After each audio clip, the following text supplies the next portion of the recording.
Hello friends, मैं निगमानंद साहू स्वागत करता हूं मेरे यूट्यूब चैनल पर। आज इस वीडियो के अंदर एक एनएफओ के बारे में चर्चा करेंगे, डिटेल में समझेंगे। HDFC pharma and health care fund, ये एनएफओ 14 सितंबर से लेकर 28 सितंबर तक ओपन रहेगा।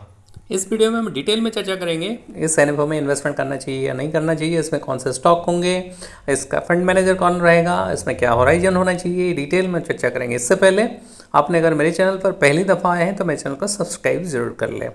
सो आइए डिटेल में समझते हैं इस फंड के बारे में।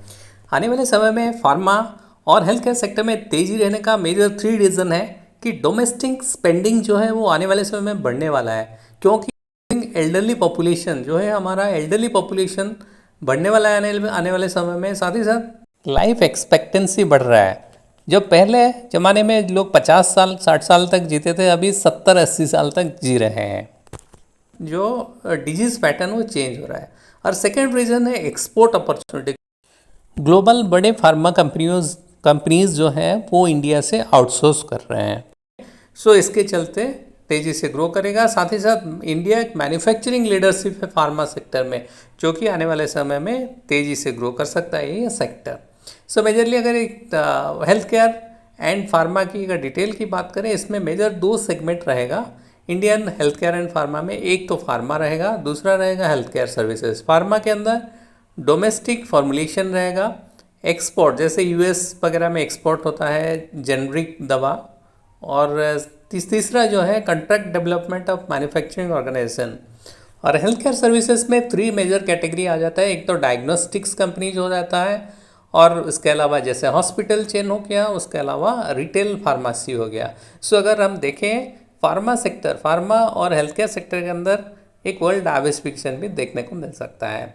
सो इंडियन हेल्थ केयर की बात करें, इंक्रीज स्पेंडिंग जो है आने वाले समय में और तेज़ी से ग्रो करेगा। अगर हम कंपेयर करके देखें दूसरे देशों के साथ, दूसरे देशों में बहुत स्पेंडिंग ज़्यादा हो रहा है हेल्थ केयर सेक्टर के अंदर, जबकि इंडिया में बहुत कम है। जीडीपी का बहुत ही कम परसेंटेज इन्वेस्टमेंट किया जा रहा है हेल्थ केयर सेक्टर के अंदर। सो रूरल हेल्थ केयर पेनिट्रेशन भी आने वाले बढ़ने वाला है, और प्राइवेट हेल्थ केयर जो स्पेंडिंग है वो धीरे धीरे बढ़ रहा है। तो इसके चलते आने वाले समय में हेल्थ केयर सेक्टर में तेज़ी देखने को मिलेगा, क्योंकि स्पेंडिंग ज़्यादा होने वाला है। फार्मा और हेल्थ केयर सेक्टर के अंदर तेज़ी देखने का मेजर 3 रीज़न है। जो क्रोनिक डिजीजेस है वो बढ़ रहे हैं, और ख़ास करके जो इंडिया का पॉपुलेशन है, एल्डरली पॉपुलेशन, वो 13% के हिसाब से ईयर ऑन ईयर बेसिस पे बढ़ रहा है। और मेजरली जो राइजिंग लॉन्जेविटी, यानी लोग आजकल जो है उम्र जो है ज़्यादा दिन तक जी रहे हैं। अगर पहले 50 साल तक जी रहे थे, अभी जो है 70-80 साल तक जी रहे हैं। ओके, सो मेजर जो मैन्युफैक्चरिंग कम्पिटिटिवनेस जो बढ़ रहा है इंडिया के अंदर, वो भी एक मेजर रीज़न है हेल्थ केयर में ग्रोथ देखने के लिए। एक तो जो है जो मैन्युफैक्चरिंग यूएसएफडीए जो अप्रूव किया है, इंडिया का जो है सेकेंड हाईएस्ट शेयर है यूएसएफडी अप्रूव्ड जो मेडिसिन होता है। पहला जो यूएस आता है, उसके बाद इंडिया आता है जिसका 26% है। सो डिटेल में जानते हैं HDFC pharma health care fund के बारे में। सो मेजरली इन्वेस्टमेंट स्ट्रेटेजी क्या रहने वाला है? कोर स्ट्रेटेजी रहेगा 80% health care sector, pharma and health care में इन्वेस्टमेंट करने वाला है, और रिमेनिंग अदर इक्विटीज़ के अंदर इन्वेस्टमेंट किया जा सकता है। और ये मल्टी कैप स्ट्रेटेजी फॉलो करने वाला है। फोकस रहेगा अंडरलाइंग ट्रेंड के ऊपर। ओके, और उसके बाद स्ट्रक्चर्ड ग्रोथ ड्राइवर्स इसमें देखने को मिलेगा, जो ऑपरेट करने वाला है सेकुलर ग्रोथ सेगमेंट के अंदर ये इन्वेस्टमेंट करने वाला है। सो इंडेक्स की डिटेल की बात करें, S&P BSE health care index TRI इसका जो है इंडेक्स रहेगा, और ये सेंसेक्स को रिटर्न के मामले में लॉन्ग टर्म में बीट कर रहा है। जैसे देखें पिछले 3 साल में इसका रिटर्न जो 15% का दिया है, जैसे आपकी S&P BSE ने 22% का। और आप देखोगे पिछले 5 साल का रिटर्न 15% है, जबकि सेंसेक्स का 13% है।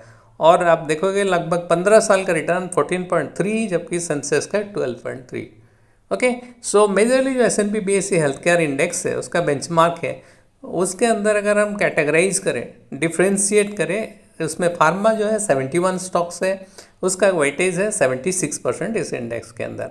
ओके, और उसके बाद हेल्थ हॉस्पिटल आ जाता है, जो 14 कंपनीज है वो 18.9% कंट्रीब्यूट करते हैं, हेल्थ केयर सर्विसेज 2.1% कंट्रीब्यूट करते हैं, health care research analyst 1.5% contribute करता है। इसमें मार्केट कैप की बात करें, लार्ज कैप जो है 49% कंट्रीब्यूट करता है, मिड कैप 29 और 21% स्मॉल कैप कंट्रीब्यूट करता है।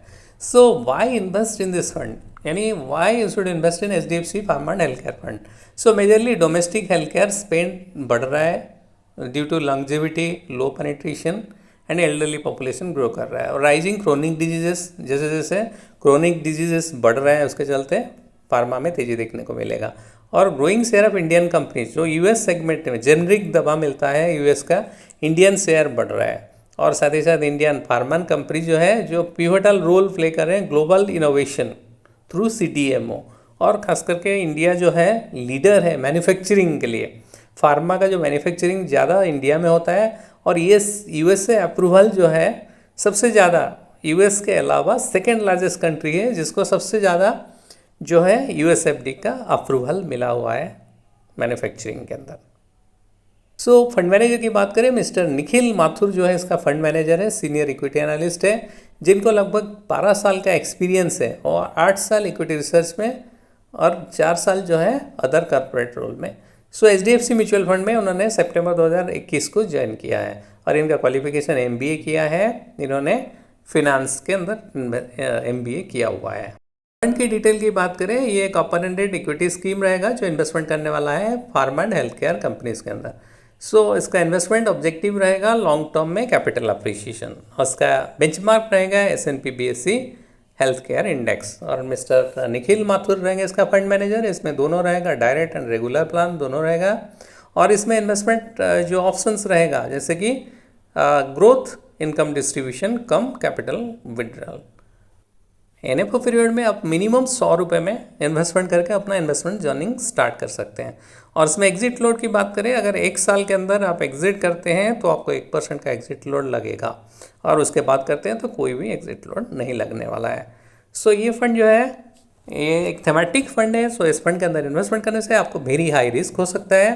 सो इस फंड के अंदर इन्वेस्टमेंट करने से पहले आप अपना फाइनेंशियल एडवाइजर से एक बार सलाह जरूर लें। और ये जो है लॉन्ग टर्म में आपको कैपिटल एप्रिसिएशन देखने को मिलेगा, और investment predominantly equity related instrument जो pharma and health care sector के अंदर इन्वेस्टमेंट करता है। सो ये डिटेल था HDFC pharma and health care fund. आपको अगर मेरे वीडियो पसंद आया तो लाइक करें, शेयर करें, साथ ही साथ मेरे चैनल को सब्सक्राइब करना ना भूलें। थैंक्स फॉर वॉचिंग, मिलते हैं और एक नए वीडियो के साथ।